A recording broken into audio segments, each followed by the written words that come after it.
नमस्कार, hot topic में आपका स्वागत है। मैं हूं अखिलेश शर्मा।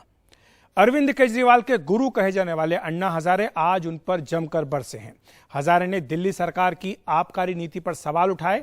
उन्होंने कहा कि इससे गली गली में शराब की दुकानें खुल जाएंगी और भ्रष्टाचार को बढ़ावा मिलेगा। अन्ना ने यहां तक कह दिया कि केजरीवाल सत्ता के नशे में डूबे हैं। वैसे तो केजरीवाल पर अन्ना पहली बार नहीं बरसे, लेकिन ऐसे समय जब दिल्ली सरकार में उप मुख्यमंत्री मनीष सिसोदिया आबकारी नीति को लेकर सीबीआई जांच से घिरे हैं, अन्ना का यह पत्र आम आदमी पार्टी के लिए नई परेशानी खड़ी कर सकता है। आइए देखते हैं इस पत्र में अन्ना हजारे ने क्या क्या लिखा है। यह पत्र आज ही भेजा गया है और इसमें पहली बात जो खास निकल करके आई है वो है कि यह कहा गया कि लगता है आप पर सत्ता का नशा है। दिल्ली की शराब नीति की खबरों को पढ़कर दुखी हूं, ये अन्ना हजारे ने लिखा है। इसके बाद उन्होंने स्वराज किताब का जिक्र किया जो अरविंद केजरीवाल ने खुद लिखी है और जिसकी प्रस्तावना अन्ना हजारे ने लिखी थी। इसमें स्वराज पुस्तक में आपने यानी अरविंद केजरीवाल ने शराब के खिलाफ तमाम बातें लिखी थी, लेकिन ऐसा लगता है कि आपकी कथनी और करनी में फर्क है। ये बात अन्ना हजारे ने इस पत्र में लिखी है। साथ ही उन्होंने ये भी लिखा है कि एक शराब का नशा होता है, एक सत्ता का नशा होता है। लगता है आप पर सत्ता का नशा छा गया है। ये अन्ना हजारे जो कि मार्गदर्शक माने जाते हैं, अरविंद केजरीवाल के आम आदमी पार्टी के मेंटर माने जाते हैं, उन्होंने ये बात लिखी है। फिर आगे लिखते हैं, आपकी शराब नीति जनता के हित में नहीं है, इससे गली गली में शराब की दुकानें खुल सकती हैं। ये बात अन्ना हजारे ने अपने इस पत्र में लिखी है। फिर उन्होंने ये भी लिखा है कि आपकी शराब नीति से भ्रष्टाचार को बढ़ावा मिलता है। हमारे आंदोलन का उद्देश्य राजनीतिक पार्टी बनाना नहीं था, ये बात अन्ना हजारे ने लिखी है। लेकिन आपने ऐतिहासिक आंदोलन का नुकसान कर राजनीतिक पार्टी बनाई। आपकी पार्टी भी अब दूसरी पार्टियों के रास्ते पर चल पड़ी हैं और बड़े आंदोलन से पैदा हुई पार्टी को यह सब शोभा नहीं देता है। तो जैसा हमने कहा है कि अन्ना कभी अरविंद केजरीवाल को लेकर गर्म होते हैं तो कभी नरम भी रहते हैं। एक इतिहास देख लेते हैं कि जब से ये इंडिया अगेंस्ट करप्शन जन लोकपाल आंदोलन के लिए तो तमाम जो आंदोलन चला उसके बाद किस तरह के रिश्ते रहे हैं अन्ना हजारे और अरविंद केजरीवाल के। अन्ना हजारे ने जैसा कि पत्र में भी लिखा है कि वो राजनीतिक दल बनाने के खिलाफ थे, लेकिन इसके बावजूद आम आदमी पार्टी बनाई गई। 2013 में आम आदमी पार्टी और केजरीवाल को आशीर्वाद था जब दिल्ली विधानसभा चुनाव में पहली बार ये पार्टी उतरी थी। उसके बाद 2014 में जब लोकसभा का चुनाव लड़ा आम आदमी पार्टी ने, अरविंद केजरीवाल ने, तो उन्हें सत्ता का भूखा बताया अन्ना हजारे ने। इसके बाद 2015 में दिल्ली में आम आदमी पार्टी ने अपना परचम लहराया, तब अन्ना हजारे ने जीत की बधाई भी दी थी। तब अन्ना ने कहा था कि लोगों में आपकी स्वीकार्यता बढ़ी है। तो ये जीत के बाद जब 62 सीटें जीती थी आम आदमी पार्टी ने, तब उन्होंने 67 सीटें जीती थी, तब ये बात उन्होंने कही थी। फिर सीडी कांड एक हुआ था, उसको लेकर के वो आम आदमी पार्टी पर बरसे थे। उन्होंने कहा था कि संगठन साफ सुथरा होना चाहिए, स्वच्छ छवि के लोग संगठन में पार्टी में होने चाहिए। फिर इसके बाद गर्म हुए चंदे में पारदर्शिता के मुद्दे को लेकर, तब भी उन्होंने अरविंद केजरीवाल को पत्र लिखा था। तो ये आज उन्होंने कहा कि पहली बार लिखा, ऐसा नहीं है, इससे पहले भी वो पत्र लिख चुके हैं चंदे में पारदर्शिता के मुद्दे पर। तब चंदे का हिसाब न देने पर उन्होंने नाराजगी जताई थी। तब भी अन्ना ने पूछा था कि आप में यानी आम आदमी पार्टी में और अन्य पार्टियों में क्या अंतर रह गया है। इसके बाद जब ईवीएम को लेकर सवाल उठाए आम आदमी पार्टी ने, तब भी केजरीवाल से अलग राय उन्होंने रखी थी। उन्होंने साफ कहा था कि ईवीएम पर रोक नहीं लगनी चाहिए। और फिर उन्होंने ये भी कहा था कि केजरीवाल ने लोगों का विश्वास खोया है जब दिल्ली नगर निगम चुनाव में आम आदमी पार्टी हारी थी। तो इसके बाद अरविंद केजरीवाल और अन्ना हजारे दोनों आमने सामने आ गए। आइए सुन लेते हैं। जैसे शराब के नशा ऐसे 70 पैसे के भी नशा होते हैं। मुझे महसूस हो रहा है और उस टाइम ये अरविंद क्या क्या बोल रहा है और आज 70 के पैसे के नशे चले गए और आज ये पॉलिसी कैसे गलत पॉलिसी बनाए। जो नीति सिर्फ 70 पैसा सिखाती है, समाज और देश बाजू में ये बराबर नहीं। ये कुछ कहते हैं और जब जनता इनकी सुनती नहीं है तो फिर ये किसी को सामने लाते हैं। जैसे पंजाब के चुनाव के पहले इन्होंने कहा केजरीवाल आतंकवादी है, तो जनता हंसने लगी इनकी बातों पे। तो फिर इन्होंने कुमार विश्वास को आगे किया, बोले कुमार विश्वास से कहलवाया। अब इन्होंने शराब नीति में घोटाला हो गया, घोटाला हो गया, घोटाला। अब सीबीआई ने कह दिया कोई घोटाला नहीं हुआ। जनता इनकी बात नहीं मान रही। अभी अन्ना हजारे जी के कंधे पे बंदूक रख के चला रहे हैं। तो अन्ना हजारे के कंधे पर रखकर बंदूक चला रहे हैं, ये कहना है अरविंद केजरीवाल का। हमारे साथ सुनीता गोधरा हैं, सदस्य टीम अन्ना, और साथ ही जैस्मीन शाह हैं हमारे साथ, आम आदमी पार्टी के प्रवक्ता। आप दोनों का बहुत बहुत स्वागत है। सबसे पहले सुनीता जी, आपके पास आना चाहूँगा। आपने भी सुना अरविंद केजरीवाल को, वो ये कह रहे हैं कि ये कंधे का इस्तेमाल किया जा रहा है अन्ना हजारे के, और सीधे तौर पर वो बीजेपी का नाम तो नहीं ले रहे हैं, लेकिन बात उन्हीं की कर रहे हैं कि बीजेपी अन्ना हजारे का इस्तेमाल कर रही है। क्या आपको लगता है कि इस आरोप में सच्चाई है? देखिए, अन्ना जी ने जो कहा है वो ऐसा पहली बार तो कहा नहीं है। हमेशा जब भी उन्हें लगता है कि वो कुछ चिट्ठी लिखते हैं, और देखिए अन्ना जी को ना कोई गाइड नहीं कर सकता है।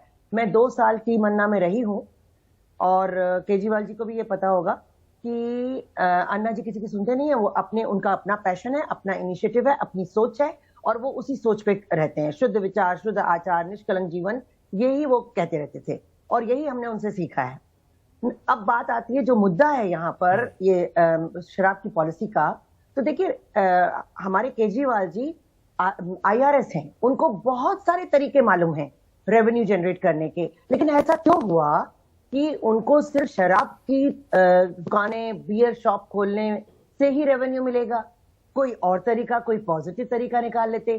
क्योंकि जब शराब के ज्यादा शॉप्स खुल जाती हैं, एक्सेसिबल हो जाती है, इतनी ज्यादा आसानी से शराब मिलने लगी, फिर बाय 1 गेट 1 फ्री हो गया, तो और भी मुश्किल हो गई। मतलब जो लोग नहीं पीते थे उनको भी आसानी से मिलने लगी, फिर वो पीयर प्रेशर में आके पीने लगेंगे। तो इस तरह से अपनी जो सराउंडिंग्स हैं वो खराब होती हैं। हम स्त्री शक्ति केंद्र चलाते हैं, हमें पता है कि हमारे अच्छा खासा कम्युनिटी भवन था, 3 NGO vocational training for women चला रही हैं जी। इस पे मैं आगे आऊंगा सुनीता जी, लेकिन जो ये मुद्दा अन्ना हजारे की बात का, उस पर जैस्मीन शाह का जवाब ले लेते हैं।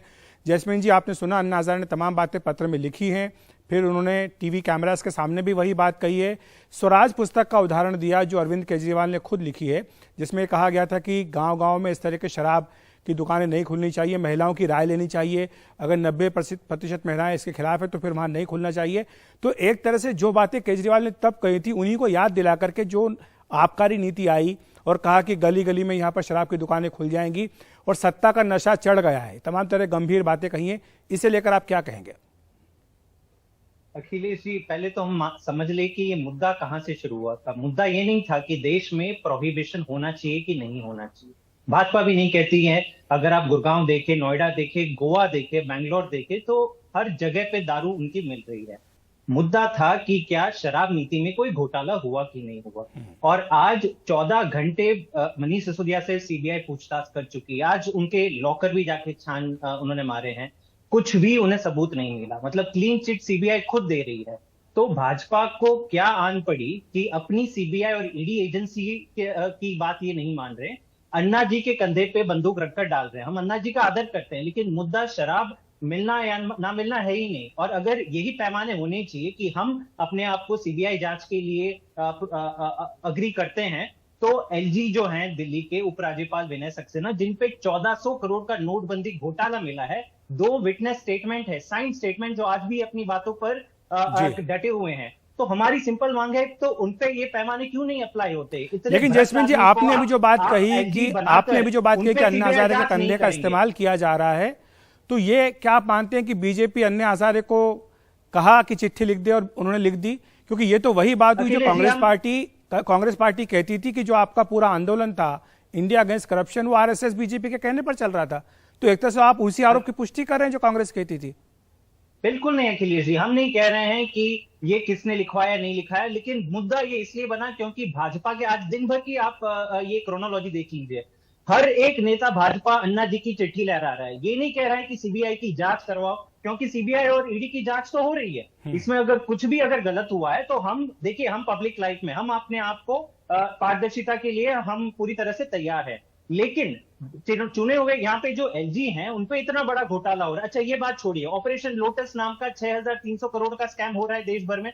झारखंड के सारे एमएलए को गोवा ले जा रहा है। हमारे भी 40 नेताओं को खरीदने की कोशिश हो रही है। तो यहाँ पे सीबीआई जांच होनी चाहिए नहीं होनी चाहिए? सारी चीजें आपने सारे खून कर दिए, वो सारे माफ कर दो। और लेकिन एक मुद्दा जहां पर हम सीबीआई की जांच का स्वागत कर रहे हैं, कोऑपरेट कर रहे हैं, उस पे आप बस उसी पे डटे रहोगे, तो ये दो पैमाने तो नहीं होंगे ना। सबको अपने आप की जांच के लिए तैयार रहना चाहिए। और एलजी विनय सक्सेना ने जो इतना बड़ा घोटाला किया है, मुझे नहीं लगता कि नोटबंदी में इतना बड़ा घोटाला कभी पाया गया, तथ्यों के साथ पाया गया। ठीक है, आपका आरोप है, अभी इसका जवाब एलजी का इस पर आना बाकी है, लेकिन बीजेपी कहती है कि ये आरोप गलत है। सुनीता जी को मैं लाना चाहूंगा। सुनीता जी, आपने सुना कि वो कह रहे हैं कि शराबबंदी की तो बात है ही नहीं, क्योंकि देश के 2 राज्यों को छोड़ दीजिए, बाकी हर राज्य में, हर केंद्र शासित प्रदेश में शराब की दुकानें हैं। तो ये तरीका है राजस्व कमाने का, ये केवल आम आदमी पार्टी नहीं कर रही है, ये बीजेपी भी कर रही है, कांग्रेस भी कर रही है, सब कर रहे हैं। देखिए जो पार्टी कर रही है वो गलत कर रही है, क्योंकि एक तरफ आप कहते हो कि शराब सामाजिक बुराई है, दूसरी तरफ आप शराब के ठेके खोल देते हो। और ना उसको इतना, देखिए शराब के ठेके खुल रहे हैं, सब जगह खुल रहे हैं, फौज में भी होती है, पुलिस में भी होती है, लेकिन उसको इतना एक्सेसिबल बना देना, हर गली नुक्कड़ में आप शराब की अगर ठंडी बियर शॉप खोल देंगे तो फिर वो तो जनता के ऊपर असर पड़ेगा ना। पहली बात तो अगर रेवेन्यू जनरेट करना है, चाहे वो कोई भी सरकार हो, मैं ये यहाँ पे आप पार्टी की बात नहीं कर रही हूँ, कोई भी सरकार अगर रेवेन्यू जनरेट करने के लिए सिर्फ शराब को बढ़ावा देगी तो फिर आप हेल्थ और शिक्षा की बात क्यों करते हैं? फिर आप एक तरफ शराबी होगा, उसके बाद उसकी हेल्थ खराब होगी। पर सुनीता जी, अगर ये लगता है कि आम आदमी पार्टी अन्ना हजारे की बात को नहीं मान रही, तो फिर 60% हमारे हिंदुस्तान में 60% जो क्राइम हो रहे हैं, हाँ जी जैस्मिन जी अपनी बात रख लें, मुझे क्योंकि समय की कमी। जी जैस्मिन जी, रेप हो रहे हैं 60%, वो आप आंकड़े उठा के देख लीजिए, वो 60% शराब की वजह से हो रहे हैं, शराब के नशे में हो रहे हैं, रेप हो रहे हैं, महिला असुरक्षित है। तो जी सुनीता जी, जैस्मिन जी को अपनी बात पूरी करने दीजिए, हमारे पास समय की कमी है। जी जैस्मिन जी, जनरेट होता है और अखिलेश जी, मैं जो बात कर रहा हूं, फिर उसको सुनीता जी 1 सेकंड रुक जाइए, केवल 1 सेकंड रुक जाइए। जैस्मिन जी अपनी बात रखें। मैं केवल एक बात कर रहा हूं कि सुनीता जी और टीम मन्ना को बार बार भटकाया जा रहा है कि बहुत सारी शराब की दुकानें खुल गई। मैं उनको पूछना चाहता हूं कि आपको पता है कि पिछले 10 साल से दिल्ली में 850 शराब की दुकानें थी। नई नीति के अंदर 650 दुकानें ही पहले सबसे ज्यादा खुली थी और आज की तारीख में 400 दुकानें हैं। तो ये आप कैसे कह रही हैं कि दुकानें बढ़ गई? मतलब आप भाजपा के प्रोपेगेंडा को आप आगे बढ़ा रही हैं। देखिए, और आपको मेरे को अगर भाजपा की बात बोली ना, मैं एक खिलाड़ी हूँ और अन्ना आंदोलन में इसलिए नहीं, तो आप ये भी पूछ लीजिए ना कि मैं अन्ना आंदोलन में करप्शन के खिलाफ आई थी, चल रही है, मैं अन्ना नोएडा करप्शन के खिलाफ आई थी। आप बीजेपी की बात मत करें मेरे से, मैं किसी पार्टी की नहीं हूँ। दिखाई दे रहा है तो मैं क्योंकि दिल्ली की हूँ, मुझे दिल्ली दिखाई देगी ना, मैं क्यों देखूं कोई और शहर? मैं दिल्ली देखूंगी, मैं अपना वो सेंटर देखूंगी जहां इसकी शक्ति केंद्र चलता है और उसके सामने मेरी आंखों के सामने 10 बियर की शॉप खुली। मैं कहीं और नहीं। शराब का एक ऐसा मुद्दा है, सुनीता जी, जैस्मिन जी, जो कि महिलाओं से बहुत ज्यादा जुड़ा है, और इसलिए जब बिहार में शराबबंदी की गई तो नीतीश कुमार ने यह कहा कि महिलाएं इसके पक्ष में है शराबबंदी, और इसलिए सुनीता जी जो बात कह रही हैं उसका अलग कंटेक्स्ट, अलग दायरा जिसके तहत वो बात कह रही है, वो सामाजिक बुराई के तौर पर इसका जिक्र कर रही है। बहरहाल सुनीता जी और जैस्मिन जी, आपका बहुत बहुत शुक्रिया हमारे साथ जुड़ने के लिए, विस्तार से इस मुद्दे पर समझाने के लिए कि आखिर अन्ना हजारे ने चिट्ठी लिखी है तो क्यों लिखी है। वक्त एक ब्रेक का, ब्रेक के बाद बताएंगे मनीष सिसोदिया के बैंक लॉकर्स को खंगाला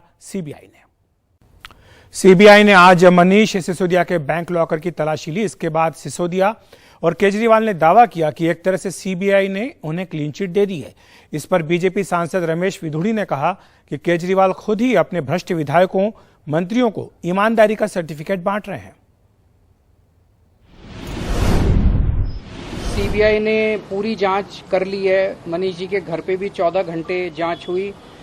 मनीष के घर में भी कुछ नहीं निकला। मनीष जी से 6-7 घंटे तक गहन पूछताछ की सीबीआई ने, और जितने प्रश्न पूछे सब प्रश्नों के संतुष्टिपूर्वक जवाब दिए। आज लॉकर चेक किया, लॉकर में भी कुछ नहीं निकला। तो एक तरह से इनफॉर्मली तो एक तरह से सीबीआई की क्लीन चिट मिल गई है।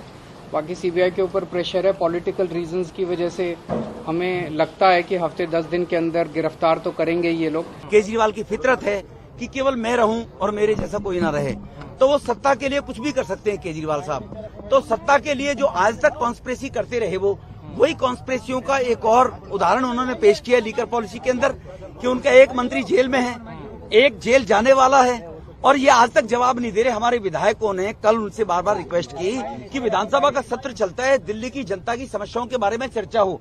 पानी है नहीं है, सीवर व्यवस्था है नहीं है, कॉलोनी पास हुई है नहीं है, गांव के लोगों को फैसिलिटी मिल रही है नहीं मिल रही है, शहरों में पार्किंग की व्यवस्था है नहीं है, वो चर्चा नहीं हो रही। वो महिमा मंडित अपने विधायकों की ईमानदारी का सर्टिफिकेट बांट रहे हैं। तो हॉट टॉपिक में इतना ही। नमस्कार।